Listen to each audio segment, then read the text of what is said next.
guys, welcome to my channel. Today I'm gonna be doing my May wrap up. Is it May already? What? This month I decided to take it easy on me. Last month I was doing a crazy thing. I tried to read 75 pages every day for an entire month, which was insane, and I exhausted myself. I was not wanting to read anymore after I was done with that challenge. If you want to see me torture myself, I'm gonna link that video down below. But this month I decided to take it easy on myself. I honestly didn't pick up the book until like May 10th.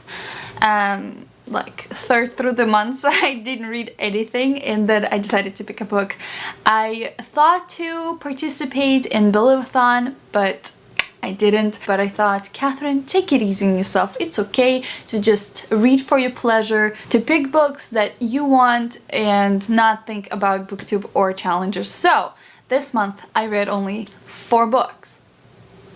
4 books.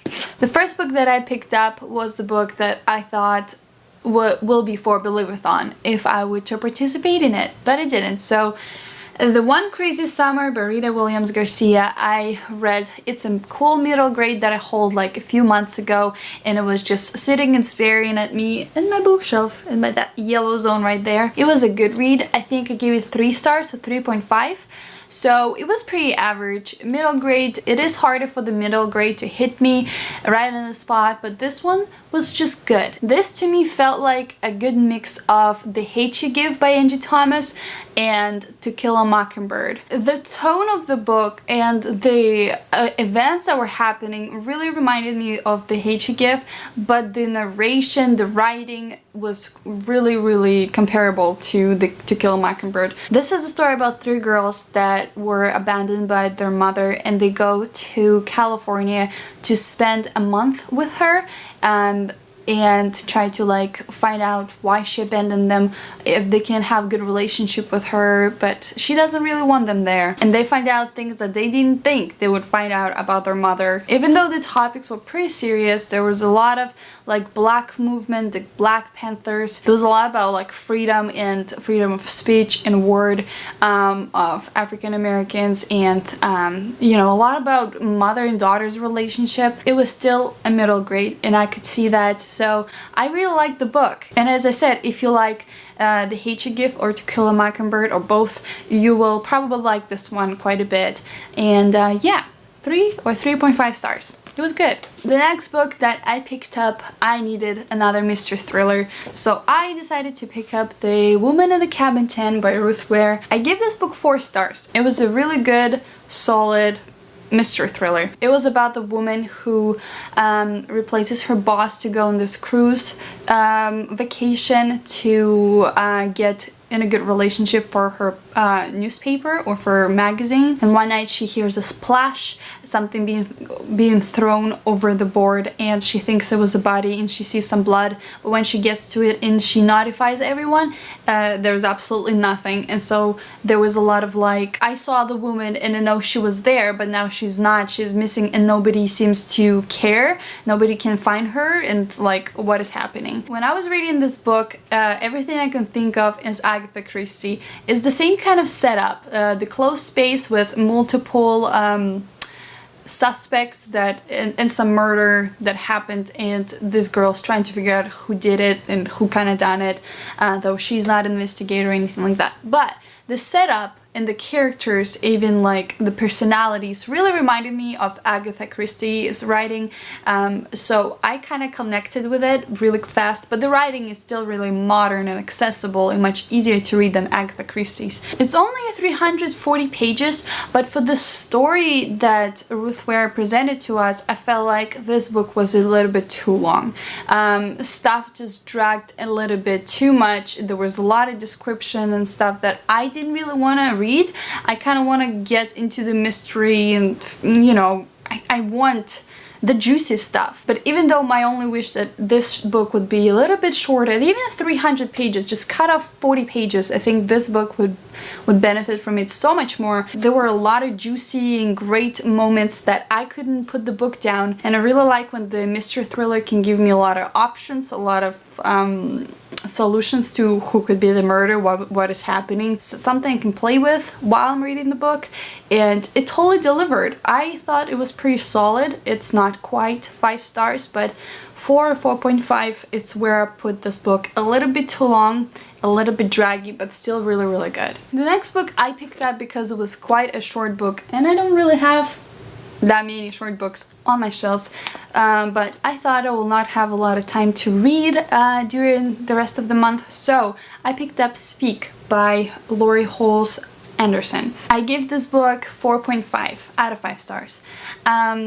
I knew what I was getting into going into this book. I knew that it was about rape and about teenage rape. This book is written in this like diary form, and that you have just one narrator and she tells you everything that's happening in the book without really seeing perspectives of other people. It's just her diary, her monologue to you of the events that happened. I probably could complain that it's a little bit long too for the story that was delivered. Nonetheless, she took her time to make us like the characters, to believe in the characters, that they're real characters, and I really, really like that. Even though I had difficulties at the beginning of it, I hate complaining characters. I hate when somebody just complains about their situation, especially teenagers. That's why I don't really read a lot of young adult, and when I do, I can't help but notice that all teenagers, they complain all the time. Was I like this too? I probably was even worse. Come on. I'm not at that point anymore. I don't want to read it, and I struggle with it a little bit, but towards the end of the book, stuff started, you know, being explained. I could start seeing where she was coming from, what her situation was, why she was feeling the way she was feeling, even though I probably would behave differently in the situation. But the topic itself is why this book is so important. Speak up and say no when you don't want to be touched, to be used, to be manipulated is very important, and I know not all teenagers or girls can do that. I did like this book, and I did like the message it tried to pull through. It was worth it. It was good. Okay, and the last book that we're gonna talk about today is The Chalkman by CJ Tudor. This is the last book that I finished. I literally finished this book like a few hours ago. And I still didn't have time to process it too much. I think that after a few weeks I would say different things about this book that I would say right now. I'm still debating on the rating. I'm not sure where I stand, but I think it's a 5 star. This is another mystery thriller that was highly recommended by Kayla, and I really wanted to check it out and see what the whole thing is about. And you know what? I couldn't stop thinking that this reminds me of Stephen King so much, especially of It. When I hold this book, I read that the Stephen King blurbed this book, and he said, if you like my stuff, you will like this, and I completely agree. If you like Stephen King, you will adore this thing. The writing, I adored. I think CJ Tudor, she's so talented. I think I want to pick up everything by her now. The narration, the jumping between the past and like present times. I really like that this book didn't just like, all the events happened in the past and now we're just kind of sorting through it. I still like that in the present times stuff was still happening, which made it really interesting. You know, some authors start their chapters with like a thought or a topic, and then they connect that thought or topic to the story, and you don't see that a lot in mystery thrillers, and it was a piece of cake to see C.J. Tudor's thoughts about life and death and just the situations.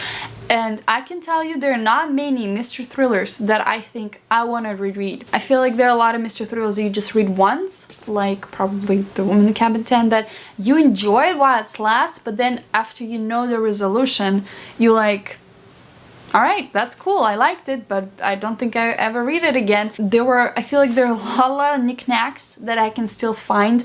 The second time I reread it, I would want to annotate the book and highlight all of the cool things that she said just about life that are so true, and I connected with it so much. And this doesn't look like a big book. It looked like I was reading and reading and reading the book and it wouldn't end, because this book is packed with so much. I really like that there were so many characters and she involved everyone into the story, and like, I'm not gonna spoil anything, but the whole cast of the book was important. A lot of warnings for gore. A lot of warnings for gore and blood and injury, and yeah, there's a lot of warnings for that, and swear words, a lot of swear words. Again, if this was presented to me as Stephen King, I would not doubt that Stephen King wrote it. Highly recommended, 5 stars for me. That's it, you guys. This is my May wrap-up. I know I read only 4 books, and all of them were pretty short, but you know what? I don't care. I had a good month, a good calm reading months that I could relax and I could focus on what I wanted to read, and it was great. But even though I didn't do any challenges, I still have a lot of good stuff planned for the month of June. Well, thank you guys so much for watching, and I'll see you next one. Bye!